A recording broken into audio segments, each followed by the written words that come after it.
Hey guys, here we are today. We are going to talk about your ancient Greece summative. Okay. Again, there's a direction sheet, but some people like the videos better, so I figured I would record one um, for this. Okay. So if you go into current course units, just like always, you go to ancient Greece summative assessment. Okay, and you click on ancient Greece summative project.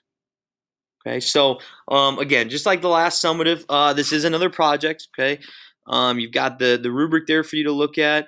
Kind of takes you through the steps that you need to do. Okay, if you read the very first line, click on this link for directions. Perfect. We're gonna go there, and it'll take you to a Google Doc of the directions for the assignment.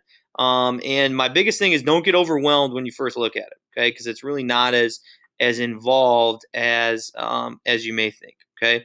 Obviously, a logical person, which we all are, would start where it says start here. This is already really tough, I know.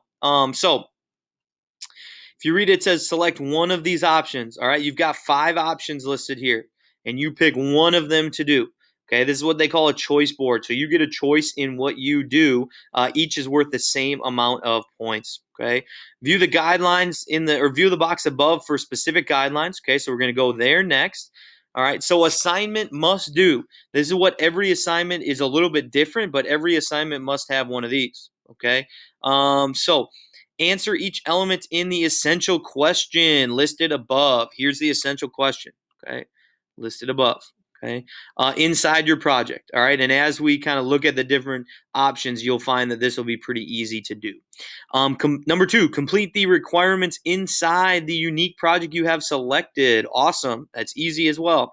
Be creative and add to the assignment anything that further demonstrates your knowledge. Wonderful. You would have done that anyways, okay? So now I'm going to give you a quick preview of the different options that are available to you. Okay. Number 1, in the top right hand corner, you can create a timeline. And in your timeline, you need 3 political, 3 social, and 3 economic events. So you need to look at ancient Greece in the lens of Persia and find 9 events, 3 from each of those categories, and put them on your timeline. Okay, at the end, you're going to conclude with a summary of your timeline that answers the essential question. All right, so put those events on your timeline, and then in your summary paragraph, write about how those events answer your question, right? Analyze the emergence, development, and impact of classical Greece, political, economic, and social structures. So you're going to use those events to analyze the impact that they had on ancient Greece. Okay, that's that. Okay, not too difficult. Over here in our left-hand box, write an essay, okay, a 5-paragraph essay about that just answers the question. All right, a 5-paragraph essay that answers the question at the top. All right, I didn't have anyone pick this option last time. It's the least of the fun options, so it's up to you whether or not you wanna pick it. But 5-paragraph essays sound like English, which is lame. So we most people stay away from that. Okay, but up to you if you want to do that. More details are in there. Over here, I think is the option that if I were to do this, back when I was a student, this is probably what I would pick.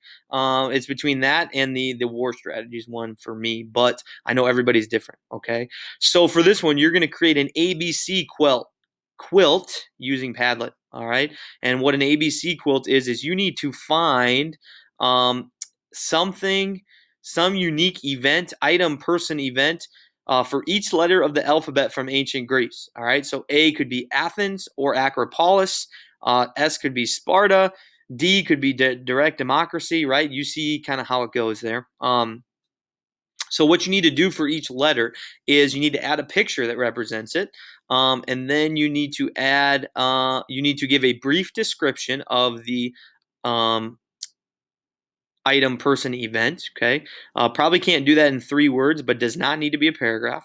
And then you need to explain what element of Persia you think that word falls into. Okay, so for Acropolis, or let's go with Agora. If you did Agora for A, you'd probably choose economic. If you did Athens for A, you'd probably choose political or aesthetic or arts at the end, okay? And then you need to tell me why you think it belongs there. So for Agora, you could talk about how it was the marketplace, therefore things were bought, sold, and traded there, which makes it economic. Okay, pretty easy. Got to do that for every single one though. Okay, not super hard. I had a lot of those first try or 1.1.1, but it's up to you if you want to do that. Down here, okay, we've got a war strategies book, which is pretty cool. Okay, you're going to select one of the Greek wars to use as your example, and you're going to act like you were a general or the leader of the army. Okay, and you're going to talk about some strategies for winning. So you're going to take what we learned about the wars, and you're going to come up with a strategy for winning and avoiding the war. You're going to talk about a strategy for expanding your empire. And then you're going to talk about kind of like the Delian League and Peloponnesian League. What is a strategy for bringing people together in some sort of league as one? Okay. And then lastly, you're going to need to talk about the political, social, and economic aspects of the war and what effect they had. Okay. If you click on this, it'll give you kind of a better idea. It's a link to help you kind of set up what your war strategies book will look like. Okay. But those are the things that you need to include. Over here, you've got an interactive notebook, okay, which was another popular one for a lot of students. And what you are going to do is you are going to have 6 slides, one for each aspect of Persia, and you're going to write a thesis statement about that aspect of Persia, and then you're going to write a summary about how that can be seen in ancient Greece and what impact that had. So, what impact politics had, what impact economics had, social, so on and so forth. Okay, you need to make sure that you are writing a summary, a in-depth summary for each element of Persia, meaning you'll have 6 slides with 6 explanations of how you can see that element within Greece and what impact it had. Okay, so similar to what you did for your intro summative, where you talked about it in our modern world, you're just going to do that for ancient Greece. So it should be a little bit more bulky, and you're doing it for each element. You're expected to write a summary, so a little bit longer than your intro. Okay, again, I want to reiterate that in each one of these boxes, okay, there's a template for you. Okay, that should help you out to fill things in. It's kind of similar to what we did with the brochure template. That helped us out a lot. This does too. Okay, to see um, the different templates and things. If you look down here, okay, this might require a little bit of outside research. Okay, and it should. All right, we didn't have a ton of time to cover everything with ancient Greece, so if it does, or when it does, you need to include 2 sources in your final submission. Okay. And this should help you get some more information, but include 2 sources. No, Wikipedia is not a good source here. Okay.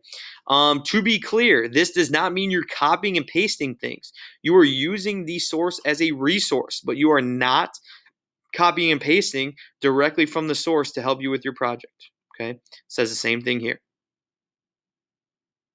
Okay. It also says it in your rubric. Turn it in to turnitin.com right here when you're done.